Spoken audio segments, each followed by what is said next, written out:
நான் இருந்தேன், இனிமேலும் உங்களுக்காக தான் நான் இருப்பேன். நீங்க இல்லைன்னா என்னால் முடியாது. அதெல்லாம் இல்லைங்கிற நிரூபிச்சு காட்டின இந்த மக்கள் சக்தி இங்க கூடியிருக்கும். உங்களை நான் எப்படி மறக்கிறது? மறக்கவே முடியாது. என்னுடைய கூட பிறந்த அண்ணன் தம்பிகளா, அன்பு சகோதர சகோதரிகளா, தாய்மார்களுக்கும் போது நான் எப்படி விட்டு போக முடியும்? விட்டே போக முடியாது. அதான் பேட்டி கொடுக்கும்போது சொன்னேன், நான் அழிந்தால் நான் மட்டும்தான் அழிவேன், உங்களை அழிய விடவே மாட்டேன். நான் நல்லா இருந்தா உங்க எல்லாரையுமே நல்லா இருக்க வைப்பேன். இந்த நாட்டுல இருக்கிற கோடான கோடி சாதாரண ஏழை ஜனங்களோட மனசுதான் எனக்கு பெரிய சிம்மாசனம். அதுல எனக்கு எப்பவுமே ஒரு தனி இடம் உண்டு. விஜயகாந்த பொறுத்த மட்டும் அது வேறு, இது சாப்பிட வச்சு அழகு பார்க்கறோம் தான் விஜயகாந்த பொறுத்த மட்டும். ஆக நல்ல தீர்ப்பு சொல்லணும். நீங்க சொல்லுவீங்க, நம்புறேன், என் கட்சி தொண்டர்கள் சொல்லுவாங்க. அன்னைக்கு நான் நிச்சயமாக ஒரு நல்ல முடிவெடுப்பேன் என்று சொல்லிக்கொண்டு விடைபெறுகிறேன். நன்றி, வணக்கம். பல அசிங்கங்களை நான் தாங்கிக்கிட்டேன், பல பிரச்சனைகளை தாங்கி தாங்கி நான் சுத்தினேன். ஏச்சுக்களுக்கும் பேச்சுக்களுக்கும் ஆளாய் என்னுடைய மனசு என்ன கல்ல இறுகி போச்சு. ஒரு படத்தில் நடிக்கும் போது என்னை சாப்பிட கை வைக்கும் போது கதாநாயகி வந்துட்டான், வாங்க நாங்க மார்க்கெட் சாப்பாடு நல்லா போடணும். அப்பதான் முத என்னுடைய கம்பெனி ராவுத்தர் பிலிம்ஸ் ஆரம்பிச்ச உடனே முதல் இலை போட்டு சோறு போடணும் கொண்டு வந்தது அது நான் தான். அதுல சொல்லிக்கிற கௌரவமா, எல்லாருக்கும் வயிறு நிறைய சாப்பாடு போட்டு மத்தவங்களுக்காக நீ வாழ்ந்தேன்னா கடவுள் கண்டிப்பா உனக்கு சாப்பாடு போடுவார். அதுதான் சத்தியம். அப்படியாமா? எனக்கு ரொம்ப பசிக்குது. நீ எத்தனை கடவுள் இருக்காங்க, ஏதாச்சும் ஒரு கடவுளை சாப்பாடு போட சொல்லுமா? கடவுள் இருக்கு.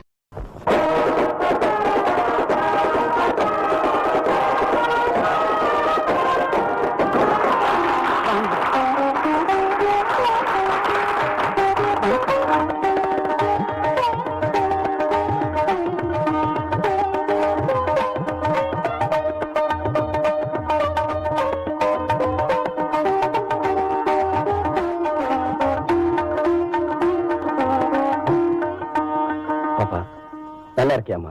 நீங்க நல்லா இருக்கிற வரைக்கும் நாங்களும் நல்லா இருப்போம் அங்கிள். ஏமா அப்படி?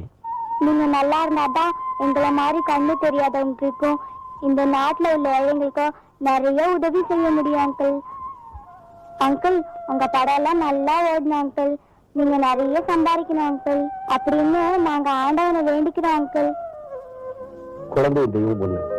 நீங்க தெய்வத்துக்கிட்ட வேண்டிக்கிற போது நான் நல்லா இருப்பேமா.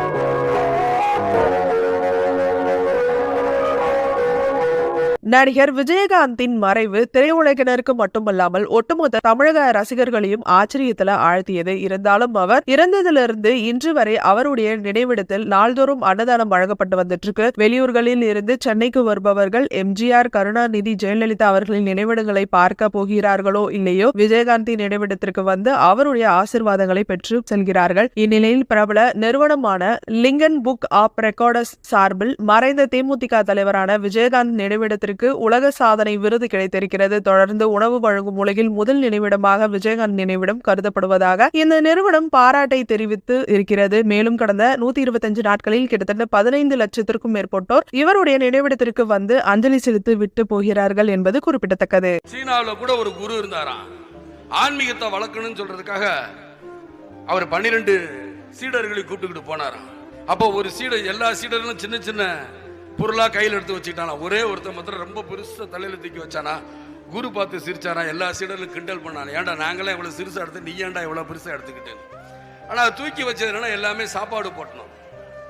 அந்த சாப்பாடு போட்டதை தூக்கிட்டு மாட்டு வந்திருக்கான். காலையில எல்லாம் சுற்றுப்பயணம் முடிச்சுட்டு மத்தியானம் உட்காந்துருக்காங்க, சாப்பிட பாதி பொட்டணத்தை கொடுத்தான், ராத்திரி கொடுத்துட்டான், மறுநாள் காலையிலேயே மீதி உள்ளதை கொடுத்துட்டு ஹாயா இருந்தான். அப்ப சீடர் சொன்னாரு, பாருங்க நீங்க எதையுமே எடுக்கும் பொழுது கஷ்டம்னு நினைச்சு தூக்காம போட்டீங்க, ஆனா பரவாயில்ல அந்த கஷ்டத்தை நான் தாங்கி வர, பின்னாடி எனக்கு நல்லது நடக்க போகுதுன்னு சொல்லி முன்னாடி அவன் கஷ்டத்தை ஏத்துக்கிட்டானே. அதனால அதுபடிதான் நீங்களும் உங்க வாழ்க்கையில எதையுமே கஷ்டம் நினைக்காதீங்க. கஷ்டத்தை ஈஸியாக கொண்டு செல்லலாம். உங்களுடைய மனநிலையை பொறுத்துதாங்கிறதுக்காகத்தான் அதை நான் சொல்ல வரேன். இல்லாதவருக்கேங்கிற தாரக மந்திரம் தான். அப்படின்னா என்ன அர்த்தம்?